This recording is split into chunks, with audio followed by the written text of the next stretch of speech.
आज हम सुनेंगे अब्दुल कलाम जी की कहानी। भारत के 11वें राष्ट्रपति अब्दुल कलाम जी, जो कि मिसाइल मैन के नाम से विश्व में जाने जाते हैं, आज हम उनके जीवन से परिचित होंगे। उनका जन्म 15 अक्टूबर 1931 को धनुषकोडी, रामेश्वरम, तमिलनाडु में एक मध्य वर्गीय मुस्लिम अंसार परिवार में उनका जन्म हुआ था। इनके पिताजी जैनुलाब्दीन थे। ये ना तो ज्यादा पढ़े लिखे थे और ना ही ज्यादा पैसे वाले थे। इनके पिताजी मछुआरों को नाव किराए पर दिया करते थे।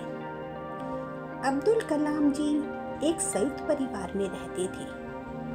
अब्दुल कलाम जी के जीवन पर इनके पिताजी का बहुत ही प्रभाव था। वे भले ही पढ़े लिखे नहीं थे, लेकिन उनकी लगन और उनके दिए हुए संस्कार अब्दुल कलाम के बड़े काम आए। 5 वर्ष की अवस्था में रामेश्वरम की पंचायत के प्राथमिक विद्यालय में इनकी शिक्षा दीक्षा हुई। जब कलाम 5वीं कक्षा में पढ़ते थे, तब उनके अध्यापक उन्हें पक्षी के उड़ने का तरीके की जानकारी दे रहे थे। लेकिन जब छात्रों को समझ नहीं आया, तो अध्यापक उनको समुद्र तट ले गए, जहां पर उड़ते हुए पक्षियों को दिखाकर अच्छे से समझाया। इन्हीं पक्षियों को देखकर कलाम ने तय कर लिया कि उनको भविष्य में विमान विज्ञान में ही जाना है।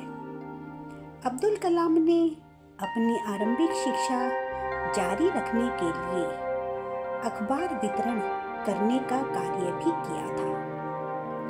उन्हें बचपन से ही सीखने की बहुत इच्छा थी।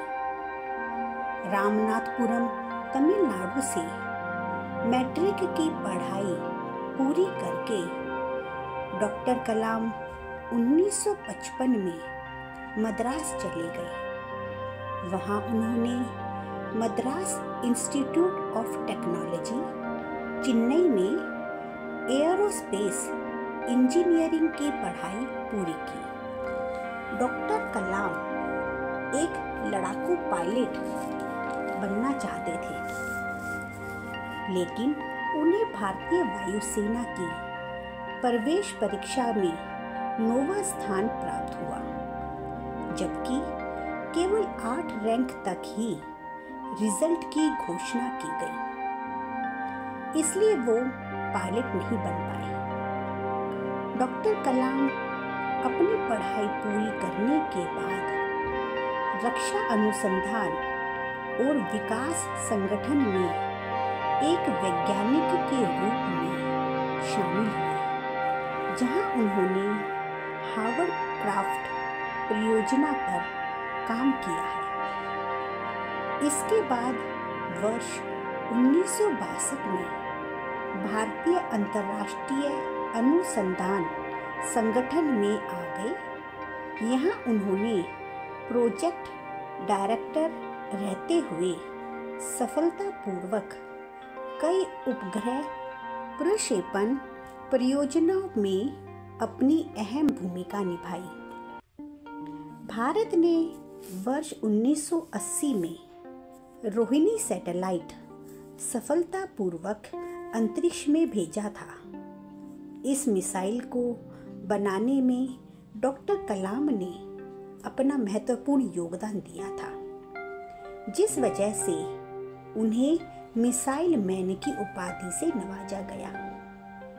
डॉक्टर कलाम 18 जुलाई 2002 को भारत के 11वें राष्ट्रपति बने। ये भारत के सर्वोच्च नागरिक सम्मान भारत रत्न प्राप्त करने वाले भारत के तीसरे राष्ट्रपति थे। डॉक्टर कलाम से पहले वर्ष 1954 में डॉक्टर सर्वपल्ली राधाकृष्णन और वर्ष 1963 में डॉक्टर जाकिर हुसैन को यह सम्मान प्रदान किया गया था। डॉक्टर कलाम वर्ष 2002 से 2007 तक भारत के राष्ट्रपति पद पर आसीन रहे। राष्ट्रपति के पद से मुक्त होने के बाद डॉक्टर कलाम ने देश के विभिन्न कॉलेज संस्थानों में अध्यापन कार्य किया, कई पुस्तकें भी लिखी।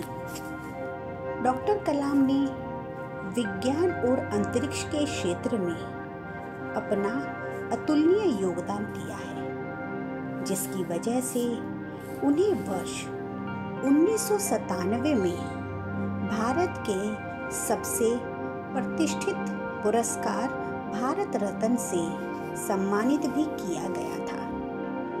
उन्होंने अपने जीवन के बहुत से वर्ष रक्षा अनुसंधान और विकास संगठन के लिए काम करते हुए बिताए थे।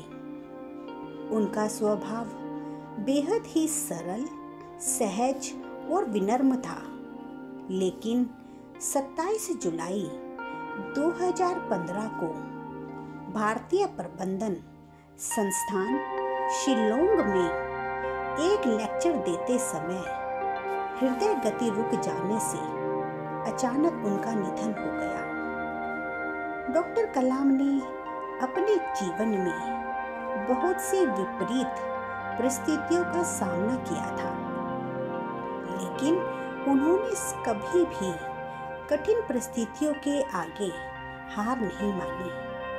बेशक आज हमारे मिसाइल मैन हमारे साथ नहीं है, लेकिन उनके आदर्श, उनके कार्य जीवन भर युवाओं के लिए प्रेरणा का स्रोत बने रहेंगे।